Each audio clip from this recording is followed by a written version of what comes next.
She said it was just clutter. My wedding dress.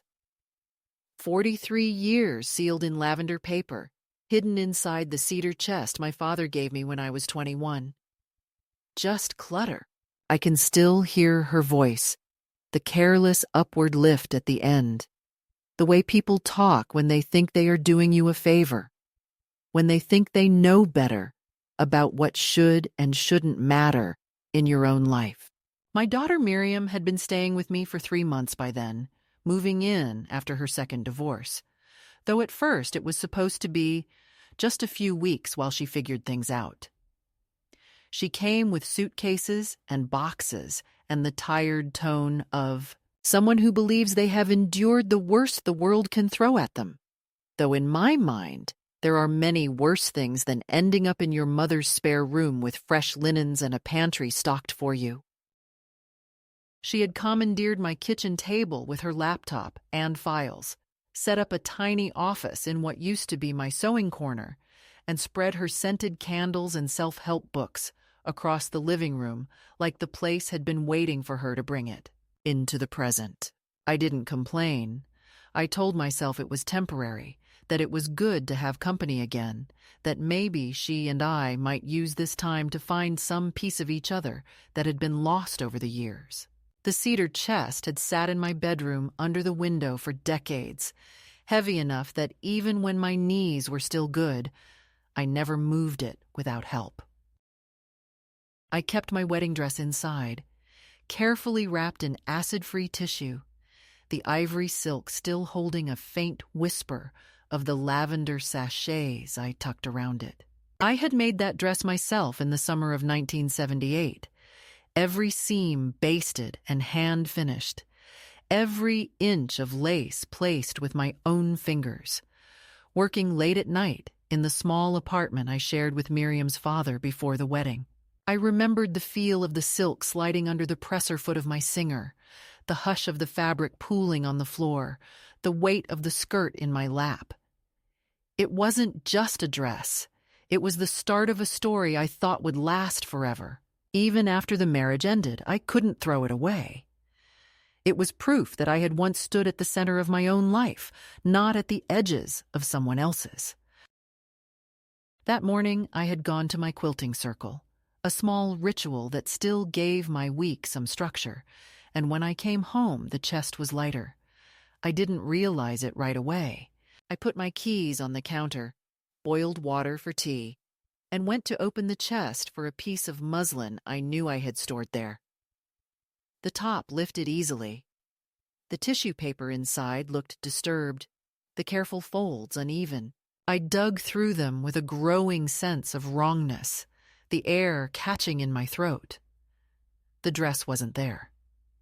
In its place lay a small plastic packet of spring-scented drawer fresheners, the kind you buy at discount stores. They gave off a synthetic sweetness that made my eyes water, and for a long moment I just stared at them, willing myself to be mistaken.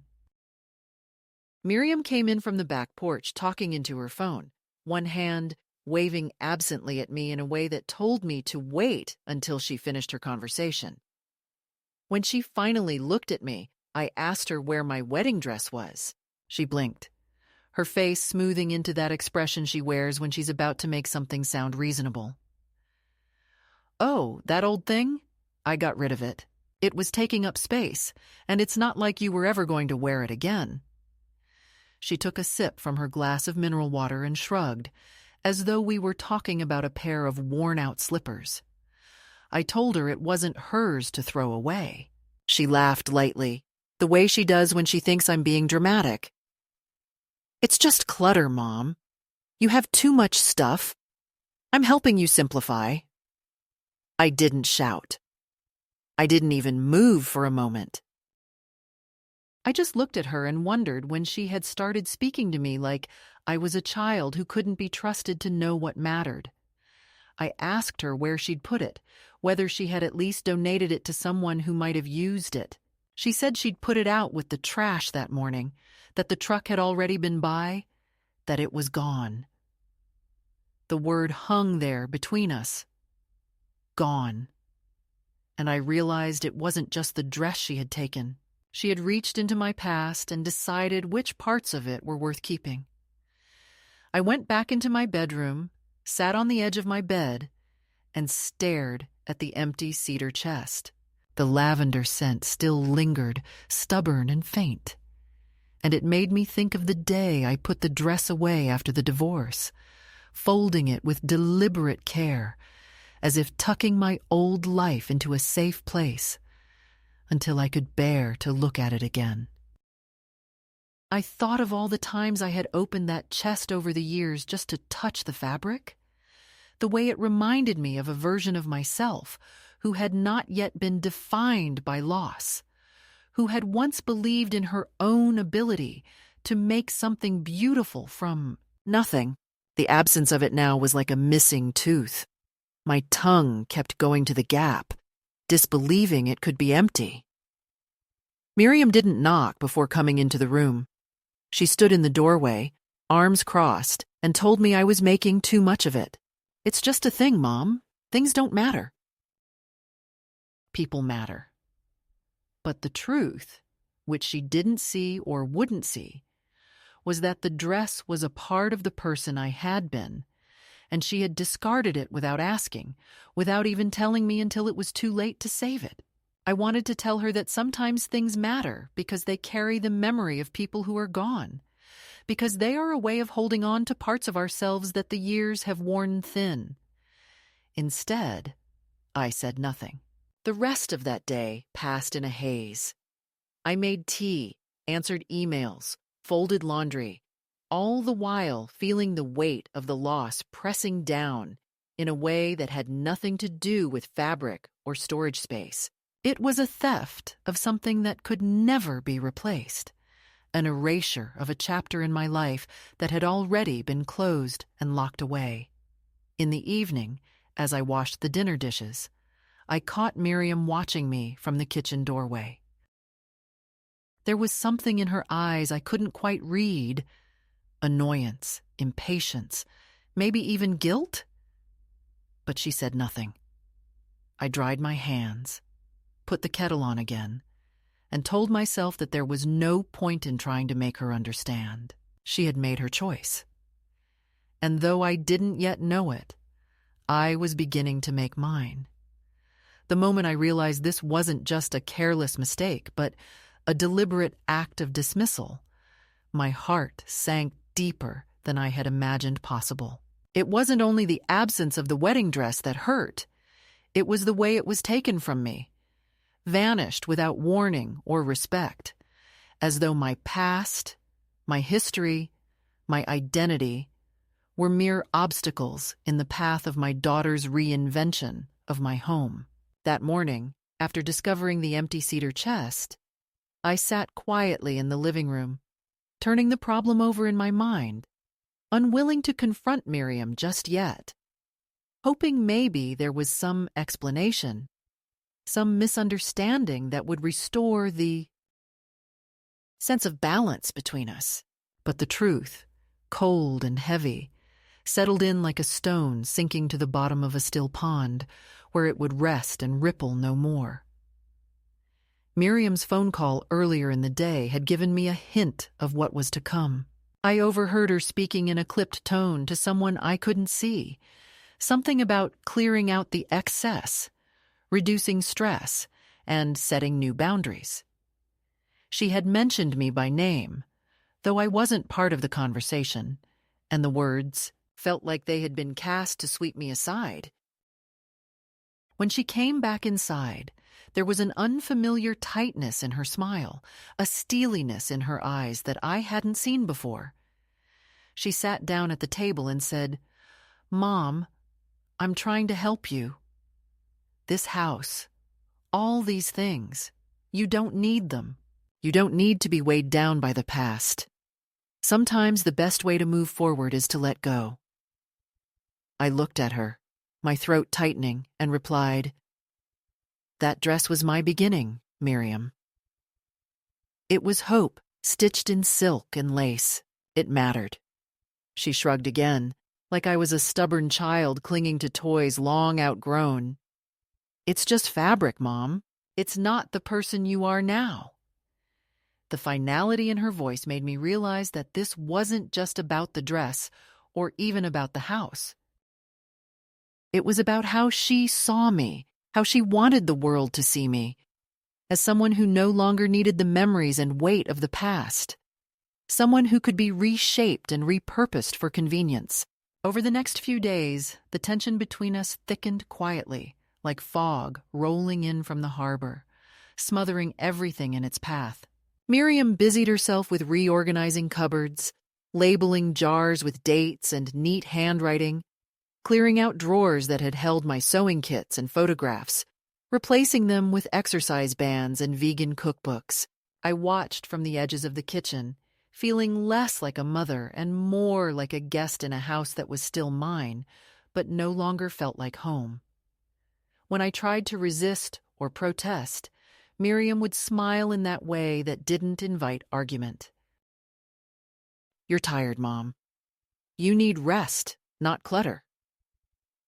She spoke as if she had the authority of a doctor delivering a diagnosis or a judge delivering a sentence, and I had neither the energy nor the will to fight a battle I wasn't sure I could win. One evening, Miriam brought home a large plastic bin filled with photos and memorabilia she had rescued from the attic. She said she was making space for new memories, but as she dumped the contents on the dining table, I saw the careful omission of anything that connected me to my own youth or to Miriam's father. Old black and white portraits of my parents, snapshots of birthdays and Christmases long past, my own faded school photos, all left behind. Miriam sifted through the pile and tossed out anything that didn't fit her neat idea of the present, the future. I reached out to touch a yellowed photograph of Miriam as a child, sitting on my lap in a spring dress I had sewn myself. She snatched it away, her eyes sharp. "It's time to let go, Mom." That night, I lay awake in the guest room, the quiet only broken by the rhythmic ticking of the clock on the wall and the distant hum of the city. I thought about the years we had shared, the sacrifices I had made, the invisible labor that had gone unnoticed, the love I had given without expectation. I thought about how a person's worth can be so easily erased, not with shouts or blows, but with silence and disregard. I realized that Miriam wasn't just clearing out my things. She was clearing out my story, rewriting the narrative to exclude me. The thought settled over me like a cold wind through an open window. I wasn't sure yet how I would respond, but I knew one thing. I would no longer be invisible in my own life. A few days later, I found myself standing in front of the cedar chest again. This time, I reached inside the empty space where the dress had been and pulled out a small, folded photograph I had hidden behind the tissue paper. It was a picture of me on my wedding day, smiling widely, wearing that dress with a confidence and hope that seemed distant now. I held the photo in my hands for a long time, tracing the lines of my face, the delicate lace on my sleeve. I whispered to myself, "I am still here." That night, I gathered Miriam's 3 dusty bridesmaid dresses from the back of my closet. They hung limp and faded, relics of celebrations long past, each one a memory of a time when I had been present for her, when I had believed in the strength of family. My hands trembled only slightly as I folded the dresses carefully and placed them on my bed. The fire pit in the backyard was old and unused for years. I cleaned it out slowly over the next afternoon, removing ash and debris until the base was bare. When Miriam left for a weekend trip, I carried the dresses outside, one by one, and laid them gently on the coals. The flames caught the edges hesitantly at first, as if reluctant to consume what was once so full of life and meaning. The fabric curled and twisted, the scent of burning silk and cotton filled the air, a bitter, sharp aroma that clawed at my chest. I watched as the flames danced and swallowed the dresses, feeling a strange release as the past I had carried was transformed into smoke and ash. I didn't say a word. I didn't feel anger or triumph, just a steady, cold clarity that this was the moment I reclaimed the boundaries of my life. When Miriam returned, she noticed the empty closet immediately. She demanded to know where her dresses were, her voice sharp with disbelief. I looked at her calmly and said, "They are with my wedding dress."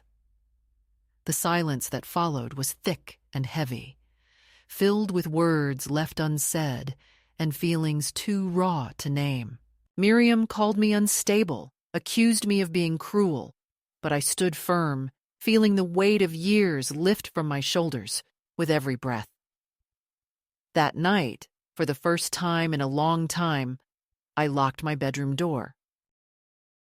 It was not an act of defiance or anger, but of protection, a way to hold space for myself, for the woman I was becoming.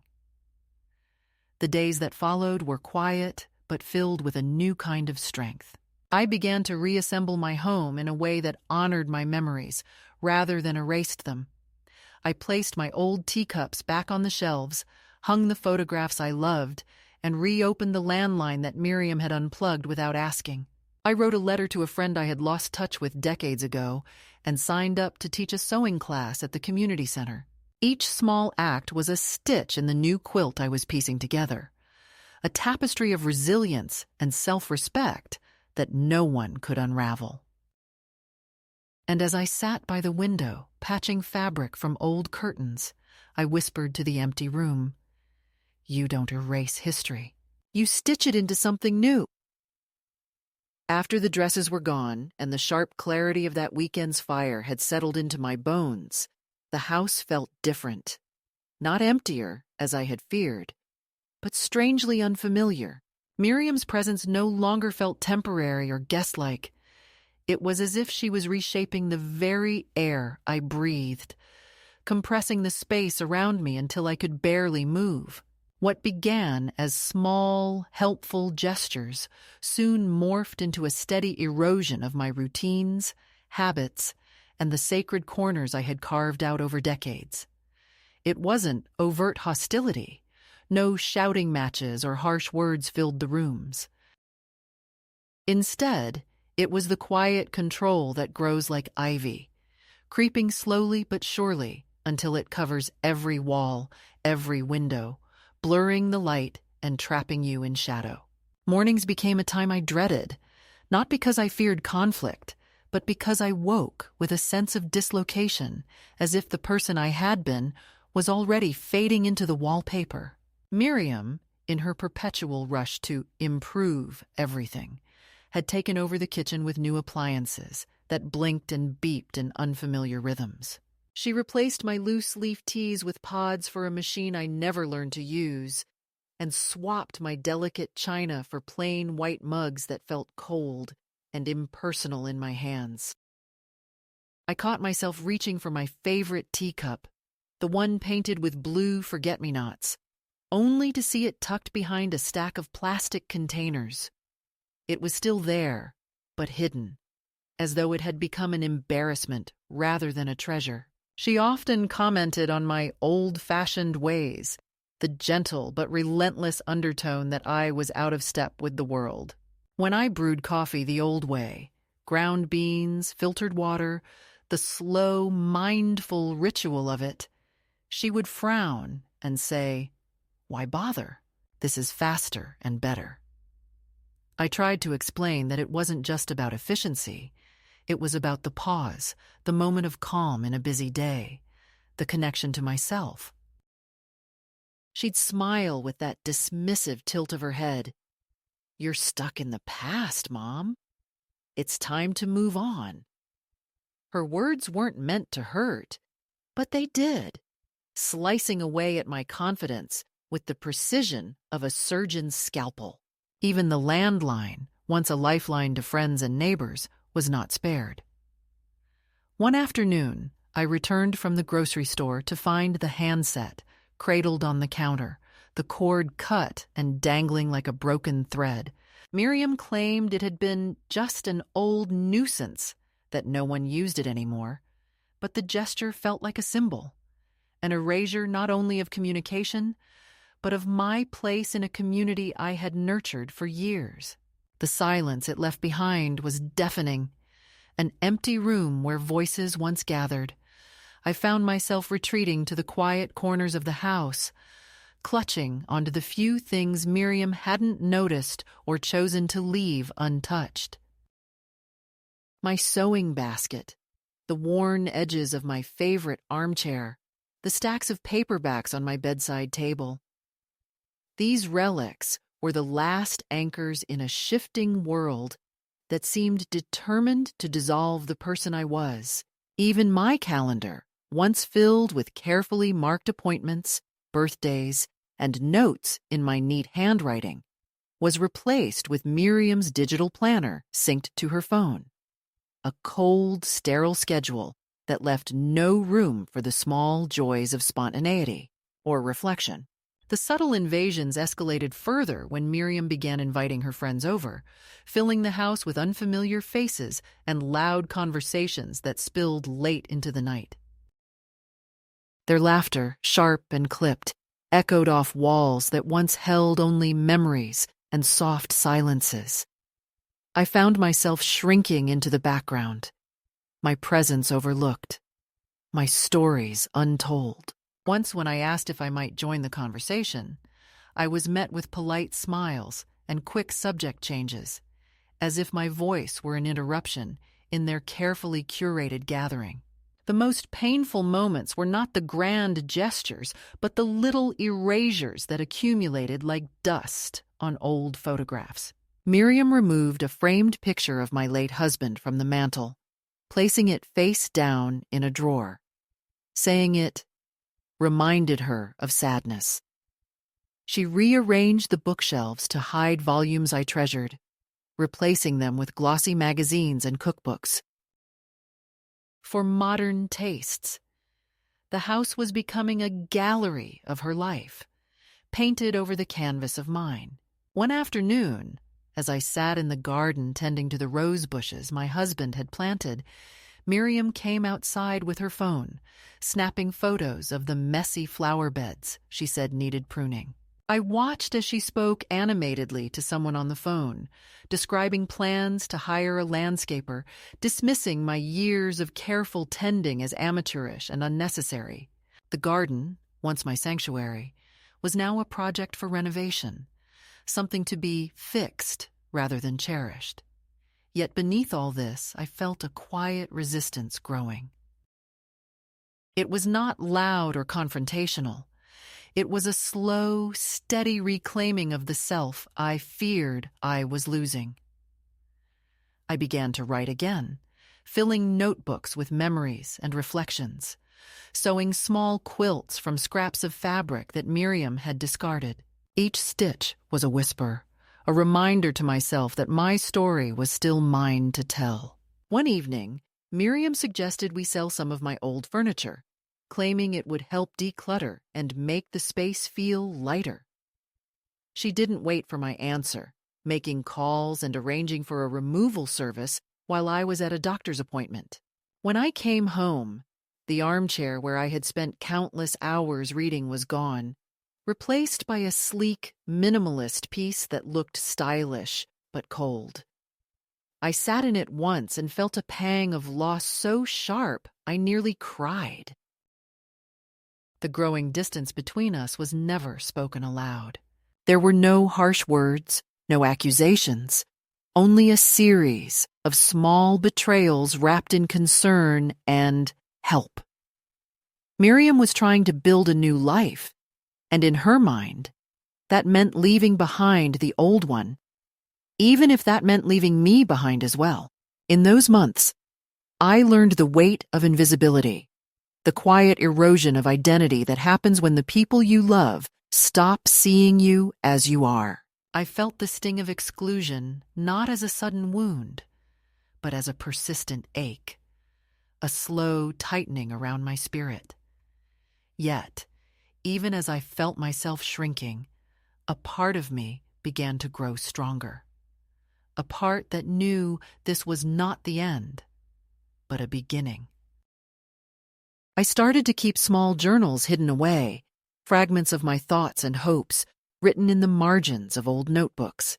I rediscovered the joy of small routines, like brewing tea just the way I liked it, listening to classical music late at night, and walking through the neighborhood early in the morning before the world had fully woken. These moments became my refuge, places where Miriam's presence could not reach me, where I could remember who I was beneath the layers of loss and change. Sometimes, late at night, I would sit by the window and watch the street lamps flicker on one by one, feeling the weight of the day lift just enough to breathe.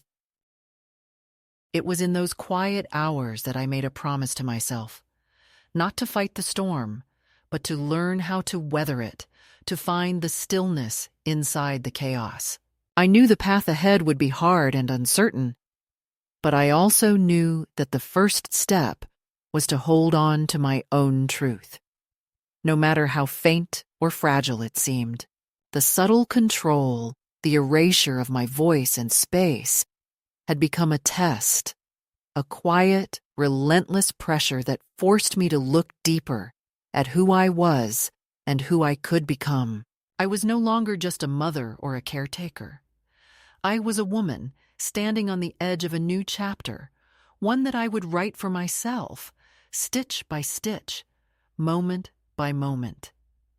And so, in the face of gradual erasure, I began to rise. The turning point came quietly, without fanfare or dramatic confrontation, as many of the most profound moments in life often do. It was in the soft hours of early morning, when the world outside was still cloaked in mist and silence, that I found myself standing in front of the old cedar chest once more, the same chest where my wedding dress had lived for decades, and then disappeared in an instant. This time, though, I wasn't searching for what was lost. Instead, I was searching for what remained. The strength, the dignity, the parts of myself that no one could take away, no matter how hard they tried. I unfolded the small photograph I had hidden behind a drawer weeks earlier, the image of myself on that long-ago wedding day, glowing softly in the pale dawn light. For the first time in a long while, I allowed myself to remember the woman I had been before loss and disappointment shaped the contours of my life. The woman who had sewn that dress with love and hope and belief in forever. That morning, as the sun slowly lifted over the horizon, I gathered the 3 dusty bridesmaid dresses Miriam had left hanging in the back of the closet, each one heavy with faded memories and forgotten laughter. They were dresses I had never chosen, never wanted, but had worn out of love and obligation, symbols of a past life I had carried silently within me. Holding them in my hands, I felt a curious sense of calm settle over my chest, a quiet resolve that this was not an act of defiance or anger, but a reclaiming of boundaries long blurred by years of self-sacrifice. I did not tremble as I folded the fabric or hesitate as I carried the bundles outside. I laid them carefully on the cold coals of the fire pit in my backyard, the early morning air cool against my skin and heavy with the scent of dew and pine. The flames, small and tentative at first, began to catch the edges of the delicate fabric, curling the silk and lace into shapes that flickered and danced in the gentle breeze. The smell of burning cloth rose sharply, bitter and acrid, and I watched as the flames consumed the dresses one by one, the past turning to ash and smoke before my eyes. There was no spectacle, no angry words thrown into the fire, just a steady, quiet acceptance that this was a necessary cleansing, a release from the weight of expectations and memories that were no longer mine to bear. As the last ember faded, I felt a strange lightness settle over me, a lifting of invisible chains that had bound me to roles I no longer wished to play.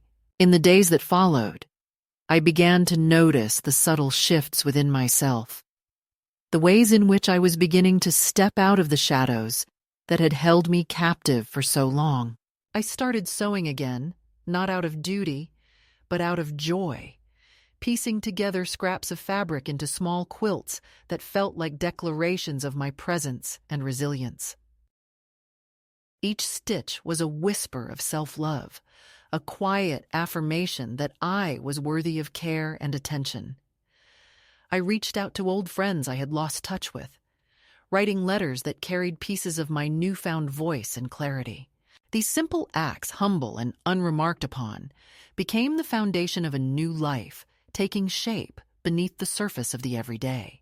The house, too, began to change, not through Miriam's interventions, but through my gentle insistence on reclaiming my space. I rearranged photos on the walls, bringing out the images that mattered to me, the faces of those I loved, and the moments that had shaped me.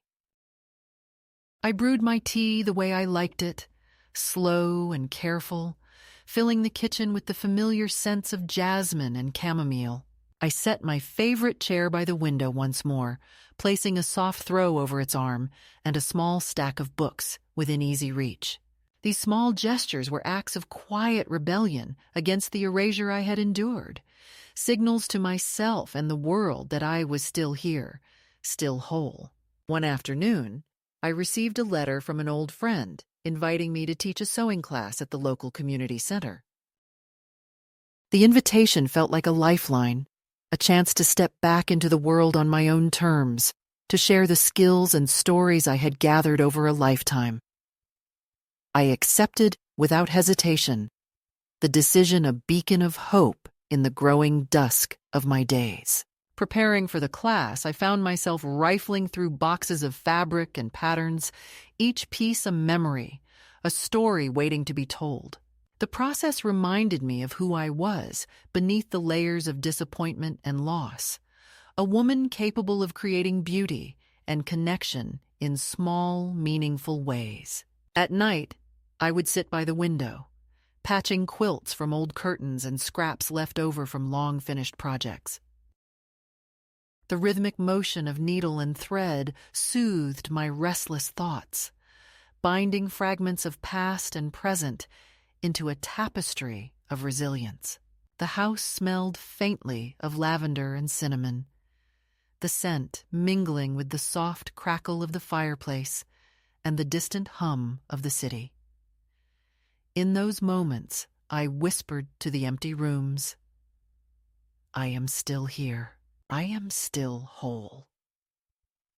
It was not a cry for attention, nor a demand for recognition, but a quiet declaration to myself, a promise that I would no longer allow my story to be erased or rewritten without my consent. Miriam's presence in the house became less intrusive as I asserted my boundaries with calm but firm resolve. She noticed the changes, the quiet reclaiming of space and voice, but said little. The old pattern of control seemed to falter, replaced by a wary respect that acknowledged, without admitting, the shifting balance of power. I no longer waited for permission to live or to be seen. I moved forward with the slow certainty of someone who had found her footing after years of standing on shaky ground. This new chapter was not without its shadows. There were moments of doubt and loneliness, times when the weight of what had been lost pressed heavily upon my chest. But those moments were balanced by the growing lightness of freedom, the knowledge that I was no longer bound by the expectations or limitations imposed by others. I was writing a new story now, one stitched with threads of self-respect, quiet courage, and the gentle power of choosing myself again. The wedding dress was gone, the bridesmaid dresses were ashes in the fire pit, but the woman who had once worn them was alive and breathing, standing quietly in the soft morning light. And for the first time in many years, I felt the stirring of hope, not for a return to what was, but for the unfolding of what could be. The fragile calm I had begun to build was shattered one gray afternoon when a letter arrived, its envelope thick and heavy with unspoken accusations. The handwriting was unmistakable, bold and familiar, the scrawl of my daughter Miriam, though the words inside were colder than the chill that had settled over the sky that day. The letter was an intrusion into the quiet life I was trying to construct, a summons back into a world I had hoped to leave behind. As I unfolded the pages, I felt the weight of years of neglect and resentment pressed into every sentence. Miriam wrote of worry and frustration, but beneath the surface lay veiled threats and demands that I return to the role she had long assigned me, the obedient mother, the quiet keeper of the past. Her words accused me of being selfish, of abandoning the family at a time when we needed each other most. She painted a picture of chaos and heartbreak, the unraveling of what she called our life, and blamed me for every fracture and silence that had grown between us. The letter was not just a plea, it was a warning, an attempt to wrest control back into her hands. She spoke of next steps and intervention, and suggested that others were involved now, people who might question my judgment and capacity to live independently. The undercurrent was clear. She would not allow me to disappear without a fight, and she was prepared to use any means necessary to bring me back into the fold. Reading those words, I felt a swell of emotions: hurt, anger, sorrow, but most of all, a fierce determination not to be swept away again by the tides of other people's expectations. I folded the letter slowly and placed it on the kitchen table, its presence a dark stain on the pale linen. I knew then that the peaceful retreat I had carved out was about to be tested in ways I had not imagined. Miriam was not content to let go. She wanted to reclaim what she saw as hers, to reassert the hierarchy that had defined our relationship for too long. Shortly after the letter arrived, Miriam came to the house unexpectedly. Her face was pale, eyes sharp and searching, as if she were looking for cracks in the walls or evidence of a life lived without her approval. She spoke cautiously at first, offering tentative apologies for the upheaval, but the tone soon shifted to one of urgency and insistence. She told me that she had been speaking with my physician and social workers, that they were concerned about my well-being and suggested alternative living arrangements might be necessary. She framed her words as care, but I heard the steel beneath the softness, the pressure to comply, to yield to a future she had already chosen for me. I listened silently. The years of accumulated pain and quiet rebellion gathering in my chest like a storm. When she paused, I looked her in the eye and said, "I am not ready to give up my home or my life on your terms. This is my choice." The defiance in my voice surprised even me, but it was the truth. I was no longer willing to be the passive recipient of her decisions. Miriam's lips pressed into a thin line, her expression unreadable, and then she left without another word. In the following weeks, the tension between us grew, simmering beneath polite exchanges and brief phone calls. Miriam's visits became less frequent, but more charged, her presence a reminder of the world I had escaped, but could not fully leave behind. She sent messages that veiled threats and concern, offered help that felt like control, and made promises that were quietly conditional. The emotional landscape of our relationship was shifting, a fragile dance between old wounds and new boundaries. One evening, a local social worker arrived unexpectedly, introducing herself as someone assigned to check in and assess my situation. She was polite but firm, asking questions about my daily routine, my health, and my support network. I answered honestly but cautiously, aware that every word might be weighed and judged. The visit felt intrusive, a crossing of a line I had hoped would remain private. After she left, I sat alone in the quiet of my living room, the walls closing in with the weight of surveillance and suspicion. Yet even in the face of these pressures, I found allies in unexpected places. My neighbor Joyce, a sharp-witted woman with a no-nonsense attitude, offered quiet solidarity and practical support. She accompanied me to doctor's appointments, helped with errands, and became a steady presence in a time of uncertainty. Joyce's friendship was a balm to my spirit, reminding me that I was not as isolated as Miriam seemed to believe. Together, we navigated the complexities of the social services system and found ways to assert my autonomy in small but meaningful ways. The most challenging confrontation came when Miriam's lawyer called, a formal voice on the other end of the line laying out legal options for guardianship and intervention. The words were clinical, stripped of emotion but heavy with implication.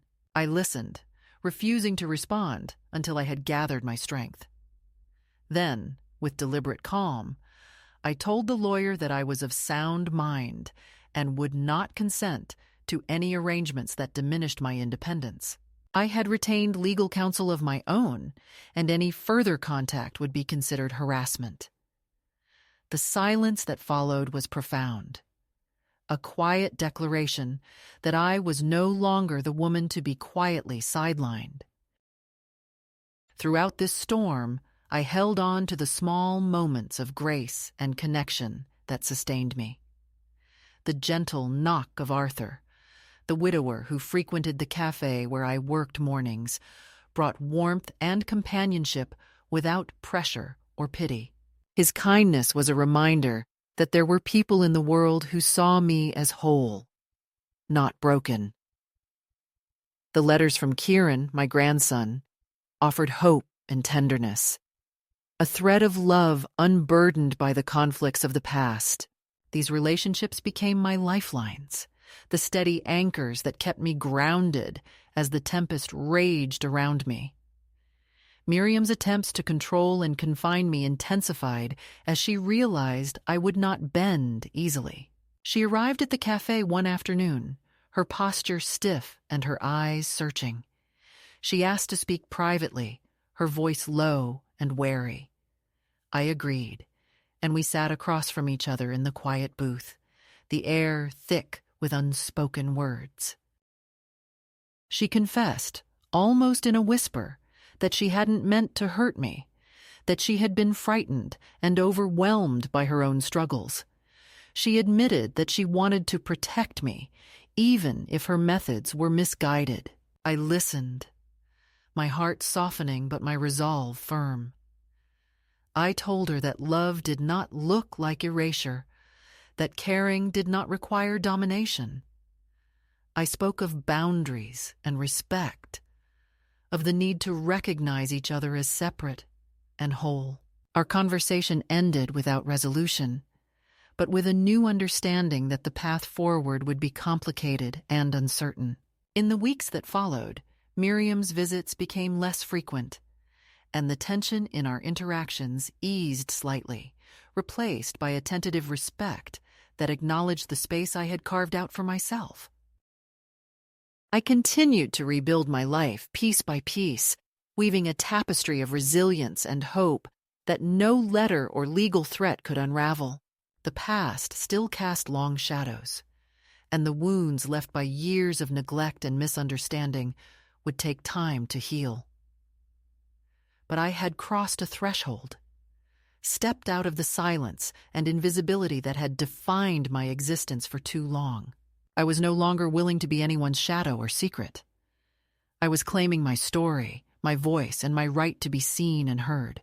And in that claim, I found a new kind of freedom, a freedom born not of forgetting or forgiving, but of choosing myself fiercely and without apology every single day.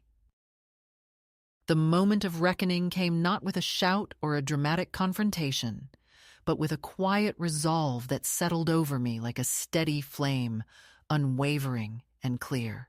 It was a late afternoon in early autumn when Miriam returned from her trip, her steps hesitating as she crossed the threshold of the house I had fought so hard to make mine once more. I was waiting in the living room, the air heavy with the scent of cedar and fading summer flowers, the last light filtering through the curtains and casting long shadows on the walls. There was a tension between us, the kind that fills a room when everything that has been left unsaid finally presses against the fragile surface of civility. She looked around with a flicker of surprise, as if seeing the house through new eyes. The photographs were back on the walls, the teacups returned to their places, the landline resting quietly on the side table. It was clear she hadn't expected this reclamation, this gentle but unmistakable reassertion of my presence. Her gaze finally landed on the empty closet where the bridesmaid dresses had once hung, the space now bare and silent.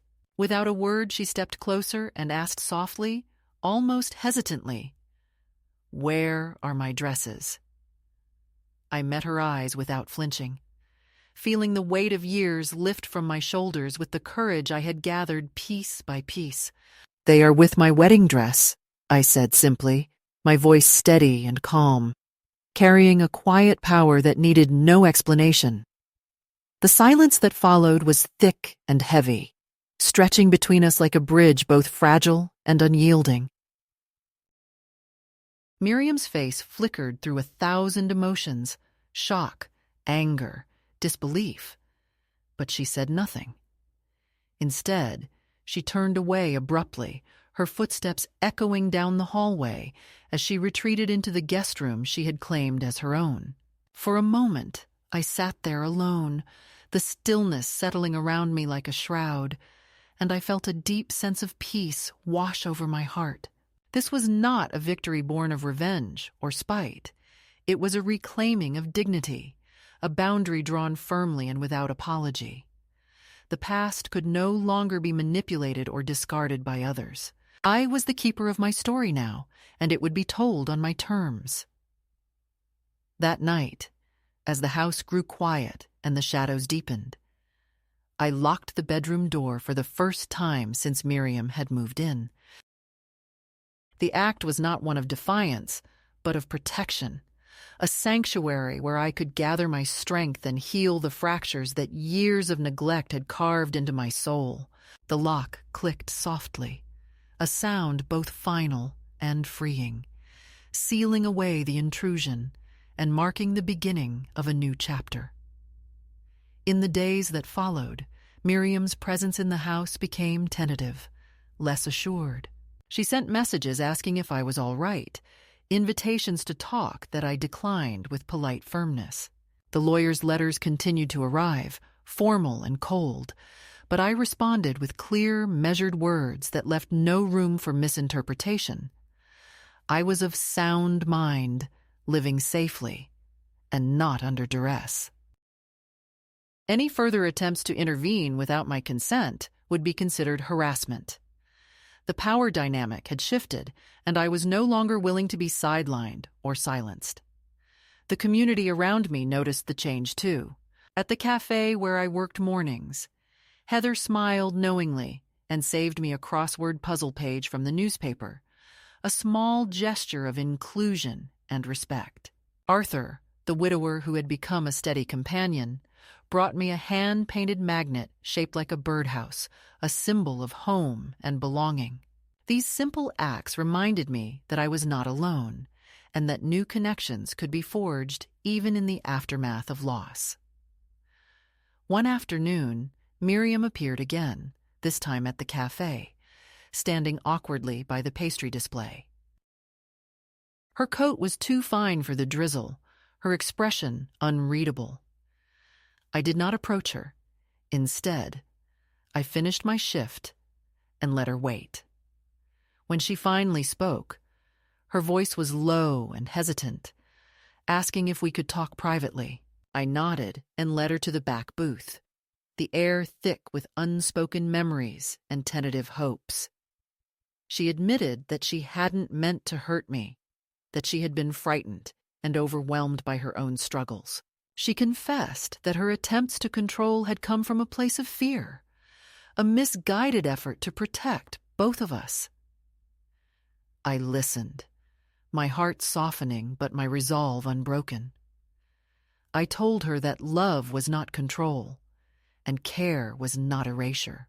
We spoke of boundaries and respect, of the need to see each other as whole and separate beings. Though the conversation ended without resolution, it opened a door to a new understanding, fragile but real.